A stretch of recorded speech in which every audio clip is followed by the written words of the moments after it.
இது தீபிகா அருணுடன் கதையோசை. நிழலாட்டம். ஜெயமோகன் எழுதிய சிறுகதை. சந்திரி அக்காவுக்கு பீடை கூடியிருக்கிறது என்று ஜோசியர் தாத்தா அப்பாவிடம் வந்து சொன்னார். அன்றைக்கு வெள்ளிக்கிழமை.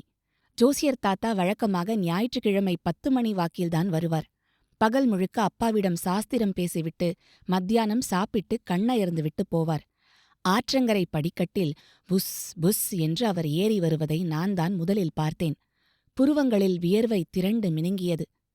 ஜோசியர் தாத்தா என்றேன். உங்க அப்பா எங்கேடா என்றார். குளிக்கிறார். வேட்டி நுனியை தூக்கி முகத்தை துடைத்தபடி கூனல் முதுகுடன் விடுவிடுவென்று நடந்தார். நான் அவருக்கு பின்னால் ஓடினேன். திண்ணையில் அமர்ந்து சாஸ்திரக் கட்டை பக்கத்தில் வைத்துவிட்டு, உங்க அப்பங்கிட்ட போய் சொல்லுடா என்றார். நான் அம்மாவிடம்தான் போய் சொன்னேன். அம்மா குளியலறைக்குள் போனாள். தண்ணீர் கொட்டும் சத்தம் நின்றது. பாதி துவட்டியபடி அப்பா என் அருகே வந்தபோது வெந்நீரின் ஆவி என் மீது பட்டது. லைபாய் சோப்பின் இனிய மணம். அப்பாவை பின்தொடர்ந்தேன்.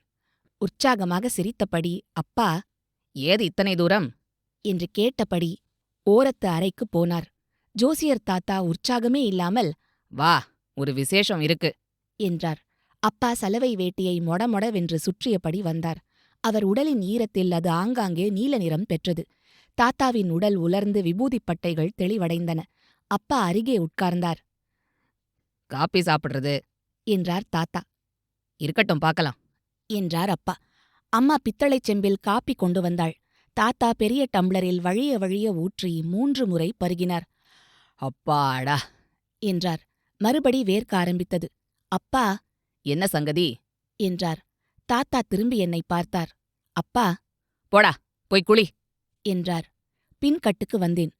தங்கம்மா நெல்லை வேக வைத்துக் கொண்டிருந்தாள். குட்டுவம் களக் களக் என்று சிரிப்பை அடக்க முயல்வது போலிருந்தது. எரியும் தென்னை மட்டைகள் டப் டப் என்று வெடித்தன. தொழுவுக்குப் போய் பசுக்களை வேடிக்கை பார்த்தபடி சிறிது நேரம் உட்கார்ந்திருந்தேன். நேரமாகிக் கொண்டிருந்தது. பள்ளிக்கூடம் ரொம்ப தூரம். என்ன விஷயம் என்று தெரியாமல் எப்படி போவது? சிறிது நேரம் கழித்து தாத்தா ஜோசியக் கட்டுடன் கோயில் முற்றத்தில் நடந்து போவது தெரிந்தது. வீட்டுக்கு வந்தேன். அப்பா அதற்குள் சட்டை போட்டு குடையுடன் நின்றிருந்தார். நின்றபடியே காப்பி பருகிவிட்டு, அப்ப நான் வாரேன் என்றார். அவர் ஆபீஸ் போகவில்லை. ஆற்றுப்படிகளில் இறங்கிச் சென்றார். சமையலறைக்கு ஓடி அம்மாவிடம், அப்பா எங்கே போகிறார் என்று கேட்டேன். அம்மா நான் அதுவரையிலும் பல் கூட தேய்க்காமல் இருப்பதை சொல்லி திட்டினாள். கொல்லை பக்கத்துக்குப் போனேன். தங்கம்மா பெரிய சல்லடை கரண்டியால் நெல்லை அள்ளி பனம்பாயில் கொட்டிக் கொண்டிருந்தாள். குட்டுவத்திலிருந்து ஆவி எழுந்தது. பாய் நெல்லின் மீது மேகம் பரவி எழுந்தது. இனிமையான புழுங்கல் மணம். நெல் மணிகள் வெடித்து புன்னகை புரிவது போல இருந்தது. தங்கம்மா ஆற்றில் விழுந்து எழுந்தவள் போல தெரிந்தாள். கொச்சேமான் வடக்கே இடத்துக்கு போவே இல்லையா என்றாள். எதுக்கு? அப்போதுதான் சந்திரி அக்கா பற்றி அறிந்தேன். எனக்கு புரியவில்லை. பல் தேய்ப்பதை நிறுத்திவிட்டு, பீடை என்றால் என்ன என்றேன். சென்னு பார்க்கணும். கொச்சேமானுக்கு அருமந்த அக்காதானே என்றாள். சிக்கலான ஏதோ விஷயம் என்று புரிந்தது. முன்பு அக்கா திரண்டு குளித்தபோது 10 நாள் என்னை அந்த பக்கம் அண்டவே விடவில்லை. மூலைப்புறையின் கரிபிடித்த ஜன்னல் வழியாக உள்ளே எட்டிப் பார்த்தபோது 4 உலக்கைகளால் வேலி கட்டப்பட்டு உட்கார்ந்திருந்தாள். என்னை பார்த்து சிரித்து, பச்சரிசி மாவு உருண்டை வேண்டுமா என்று சைகையால் கேட்டாள். மாவு உருண்டையும் உளுந்தங்களையும் தின்று அலுத்துப் போயிருந்ததனால் நான் வேண்டாம் என்றேன். அவளைப் பார்க்கவே வினோதமாக இருந்தது.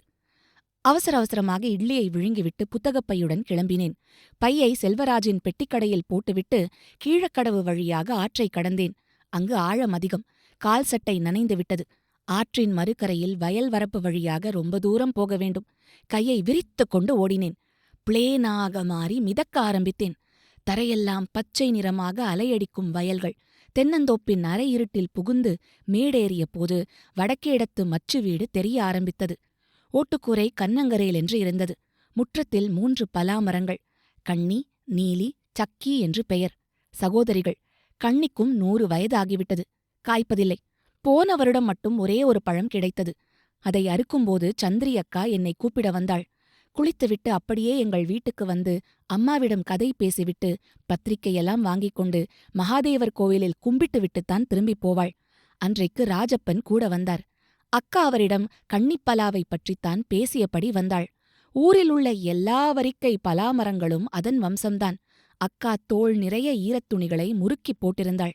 கூந்தல் நுனியிலிருந்து தண்ணீர் சொட்டிக் கொண்டிருந்தது. ராஜப்பன் ஏதோ சொல்ல அக்கா சிரித்தாள். 2 பேரும் என்னை பார்த்தார்கள். ராஜப்பன் எங்கள் பள்ளிக்கூடத்து பக்கத்திலிருந்த குட்டிப் பள்ளிக்கூடத்தில் வாத்தியார். அவரை பள்ளிக்கூடத்தில் மட்டும்தான் ராஜப்பா சார் என்று சொல்ல வேண்டும் என்று அம்மா சொல்லியிருந்தாள். ராஜப்பா, நீதான் பலாப்பழத்தை பறிக்கப் போகிறாயா என்று கேட்டேன். அக்கா என் தலையில் ஓங்கி அறைந்து, பெயர் சொல்லியா கூப்பிடுவது கழுதை என்று திட்டினாள். உண்மையிலேயே அவளுக்கு பயங்கர கோபம். கண்களும் மூக்கும் சிவந்து விட்டன. ராஜப்பா சார் என்று நான் ஈனஸ்வரத்தில் சொன்னேன். சரி சரி விடு என்று ராஜப்பா சார் சொன்னார். என் தலையை வருடி, சின்ன பையன்தானே, பெரியவங்க பேச்சத்தானே அவன் கேப்பான் என்றார். ராஜப்பா சார் ரொம்ப நல்லவர் என்று நினைத்தேன். அதே சமயம் கோபமும் வந்தது. தலையை உதறினேன். வீடு நெருங்கியதும் அக்கா தலையை அசைத்துவிட்டு விலகி கொல்லைப்புறமாகப் போனாள். நானும் ராஜப்பா சாரும் முகப்பு முற்றத்துக்கு வந்தோம். குஞ்சிப்பாட்டி திண்ணையில் கம்பிளி மேல் உட்கார்ந்திருந்தது. காலெல்லாம் குந்திரிக்கத் தைலம், தாங்க முடியாத நாற்றம். பாட்டியின் பக்கத்தில் போனால்தான் வாய் வேறு மாதிரி நாறுவதை உணர முடியும். ஏண்டா ராஜப்பா, நீயா ஏறப் போகிறாய் என்று பாட்டி கேட்டாள். ஓ மம்மினி சார் சொன்னார். எப்படி ஏறுவியோ என்ன எழவோ, 4 எழுத்து படிச்சு தொலைச்சுப்பிட்ட. அங்க பள்ளிக்கூடத்துல என்னடா சொல்லிக் கொடுக்கற? மரம் ஏறவா? பாட்டியின் வாயில் மூக்குப்பொடி நிறத்தில் 2 பற்கள் காணப்பட்டன.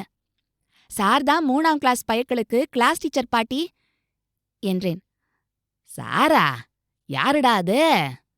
தணிந்த குரலில் ராஜப்பா சார் என்றேன். தூ, உன் வாய புசுக்க. நாய்கிட்ட கேட்டுக்கு வாலுக்கும் பட்டு குஞ்சலம் வேணுமா? ஏண்டா ராஜப்பா எரப்பாளி, நீயாடா சொல்லிக் கொடுத்த இப்படி? சார் புன்னகை புரிந்தபடி இல்ல மினி என்றார். என்னை பார்த்து ஏதோ கண்ணை காட்டினார். இல்ல பாட்டி, அக்காதான் என்று நான் ஆரம்பித்தேன். சார் உடனே அக்கா கிட்ட இருந்து ஒரு கயிறு வாங்கிட்டு வா, ஓடு என்றார். நான் கயிறு வாங்கி வந்தேன். சார் சட்டையை கழட்டிவிட்டு வேட்டியை தார் பாய்ச்சினார். சாரின் உடம்பு கருப்பாக பளபளப்பாக கோயில் வீரபத்திரன் சிலை மாதிரி இருந்தது. பவுன் சங்கிலி போட்டிருந்தார். அதை கழட்டி மடியில் செருகினார். அடிமரப் பொந்தில் கையை வைத்து தொத்தி ஏறினார். அவருடைய தோளிலும் கைகளிலும் முதுகிலும் தசைகள் இறுகி அசைந்தன. இடுப்பில் கயிறு கட்டப்பட்டிருந்தது. பெரிய பாம்பு மரத்தில் ஊர்ந்து ஏறுவது போல அது மேலே சென்றது. வலப்பக்க நுனிக்கிளையில் குரங்கு போல ஊர்ந்து சென்றார். பலாப்பழக் காம்பில் கயிற்றின் நுனியை முடிந்த பிறகு வெட்டினார். கிளை வழியாக கயிற்றை போட்டு இறக்கினார். பலாப்பழம் பலூன் போல கீழே வந்தது. தரையை தொட்ட பிறகுதான் அது எத்தனை பெரிது என்று தெரிந்தது. நன்றாக முற்றி முள்ளெல்லாம் மழுங்கிவிட்டிருந்தது. மணம் வந்தது. அக்கா ஜன்னல் வழியாக பார்த்தபடி நின்றிருந்தாள். டேய் என்றாள். ஓடிப்போய், எனக்கா என்றேன். சார்கிட்ட பழம் சாப்பிட்டு விட்டு போகலாம் என்று சொல்லு. சார் திரும்பி பார்த்து சிரித்தார். கைகளை உரசி அரக்கை உருட்டியபடி படிகளில் அமர்ந்தார். அவருடைய பல்வரிசை அழகாக இருந்தது. அக்கா அந்த பலாப்பழத்தை கமுகம்பாளையை கீழே வைத்து அரிவாளால் வெட்டினாள். சாறு ஊறிப் பாளையில் கொட்டியது. சுட்டு விரலால் வழித்து என் நாவில் தடவினாள். நெற்றியை மோதியது இனிப்பு. சுளைகளை எடுத்து தட்டில் போட ஆரம்பித்தாள். டம்ளரில் கொஞ்சம் சாறு தாரேன், சாருக்கு கொண்டு போய் கொடுக்கறியா? யாருக்கும் தெரியக்கூடாது என்று என்னிடம் அந்தரங்கமாக கேட்டாள். அப்படி அவள் கேட்டதில் நான் மிகவும் பூரிப்பு அடைந்தேன். அதற்குள் பாட்டி வந்துவிட்டாள். பக்கத்தில் அவள் உட்கார்ந்தபோது பலாப்பழ வாசனை மறைந்தது. எவ்வளவு சொளையடி இருக்கு என்றாள். அக்கா எதுவும் சொல்லவில்லை. 2 சொளைய இப்படி போடு, வாய் ஒரு மாதிரி இருக்கு. கிருஷ்ணா, குருவாயூரப்பா. அக்கா பேசாமல் 2 சுளையை பாட்டி கையில் வைத்தாள். பாட்டி முகமே சப்பி விரிய மெல்ல ஆரம்பித்தாள். அந்த ராசப்பாம் பயலுக்கு 2 சொளை கொடு, அங்கேயே நிற்கிறான். பாட்டி இன்னொரு சுளையை எடுத்தாள். அந்த காலத்திலெல்லாம் பலாப்பழ மட்டையை ஆசையா வாங்கிட்டு போவானுகள். இப்போ அவனுங்களுக்கு காலம் வந்திருக்கு. நான் எட்டிப் பார்த்தேன். சார் சட்டையை மாட்டிவிட்டு கிளம்பிக் கொண்டிருந்தார். சார் போகிறார் என்றேன். போனால் போறான், மாச சம்பளக்காரன் தானே. இங்க மாதிரி சாப்பாட்டுக்கு பலாப்பழ மட்டையா அவனுக்கு? கலிகாலம்.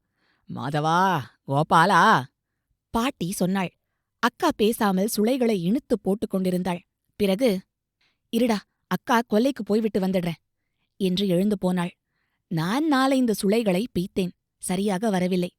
எழுந்து கொல்லை பக்கம் போனேன். மூத்திரப்புரையின் மேலாக அக்காவின் தலை தெரியவில்லை. இடது பக்கம் மஞ்சனாத்தி மரத்தடியில் அக்காவும் சாரும் நின்றிருந்தனர். சார் சிரித்தபடி ஏதோ சொன்னார். அவர் கையில் வாழை இலையில் பலாச்சுளைகள் இருந்தன. நான் நினைத்தபடி வீட்டு முற்றத்தில் கூட்டம் ஏதும் இல்லை. இந்த முழு ஆடியோ புக்கையும் இன்னும் நிறைய சுவாரஸ்யமான கதைகளையும் முழுசா கேட்க மாசம் ஒரு சின்ன தொகையை சந்தாவா செலுத்தி கதை ஓசையில தொடர்ந்து கேளுங்க. விவரங்கள் டிஸ்கிரிப்ஷன்ல இருக்கு. இது தீபிகா அருணுடன் கதை ஓசை.